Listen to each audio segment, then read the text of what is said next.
पिछले 2 वीडियो में हमने समझा था प्रस्तुत चित्र में हम कि जिंक समझा रहे धातु हैं का कि किसी इलेक्ट्रोड धातु पोटेंशियल का कैसे निकालते हैं इलेक्ट्रोड पोटेंशियल और कैसे उसे ज्ञात कैसे करते मेजर हैं। कर सकते हैं। इसमें लेकिन हमने उसको एक मेजर हाइड्रोजन करना इलेक्ट्रोड को हाफ सेल एक रिएक्शन के द्वारा जिंक पॉसिबल धातु नहीं के है, साथ में अतः जोड़ एक दिया नई है अवधारणा और इस जिंक धातु हाइड्रोजन की इलेक्ट्रोड प्लेट की को बनाई गई 25 जिसका डिग्री कि विभवांतर सेंटीग्रेड शून्य पर मान लिया 1 गया मोलर जिंक आयन के और सॉल्यूशन में हम उससे डुबो देते हैं सॉल्ट ब्रिज के द्वारा और जोड़कर हम 1 किसी भी वोल्टामीटर धातु से का इसको इलेक्ट्रोड पोटेंशियल हाइड्रोजन ज्ञात कर इलेक्ट्रोड के सकते हैं। साथ कनेक्ट कर तो देते आइए अब हैं। समझते हैं इलेक्ट्रोड पोटेंशियल वोल्टामीटर को हम में कैसे विभवांतर निकालते हैं। 0.76 वोल्ट यहाँ आता पर है हम जिंक और धातु का वोल्टामीटर का जो इलेक्ट्रोड सूचक पोटेंशियल होता ज्ञात है दाईं करते हैं। तरफ मुड़ जाता है, इसके लिए हमने जो यह दर्शाता है कि हाइड्रोजन विद्युत इलेक्ट्रोड धारा को हाइड्रोजन लिया है इलेक्ट्रोड एक से तरफ जिंक और इलेक्ट्रोड एक की तरफ तरफ हमने बह जिंक रही है धातु के और रॉड इलेक्ट्रॉन को जिंक सॉल्यूशन हाइड्रोजन में डुबाकर इलेक्ट्रोड एक इलेक्ट्रोड का की निर्माण किया तरफ है। उसको हमने एक सॉल्ट ब्रिज से जा जोड़ रहे दिया हैं है, जिंक साथ में इलेक्ट्रोड एक से। प्लेटिनम की तार को वोल्टामीटर से जोड़कर उसे जिंक रॉड से कनेक्ट कर दिया गया है। इस प्रक्रिया में हाइड्रोजन गैस को हम 25 डिग्री सॉल्यूशन पर हाइड्रोजन इलेक्ट्रोड में प्रवाहित करते हैं।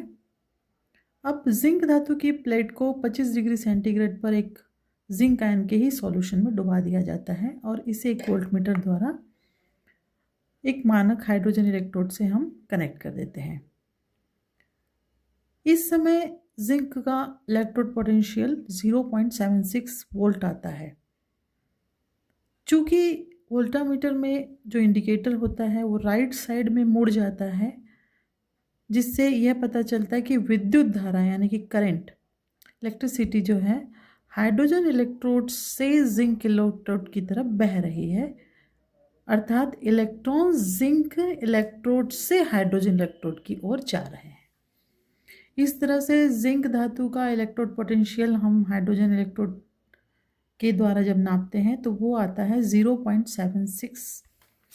हाफ सेल रिएक्शन इस प्रकार होती है। Zinc solution zinc solid zinc ion में कन्वर्ट होता है, 2 इलेक्ट्रॉन त्यागता है।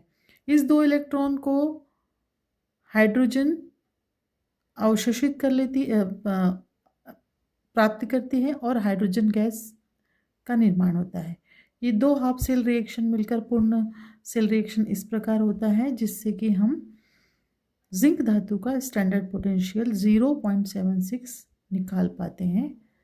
इसे कहते हैं इलेक्ट्रोड पोटेंशियल को ज्ञात करना। इस प्रकार से हम कॉपर का तथा अन्य धातुओं का भी इलेक्ट्रोड पोटेंशियल ज्ञात कर सकते हैं।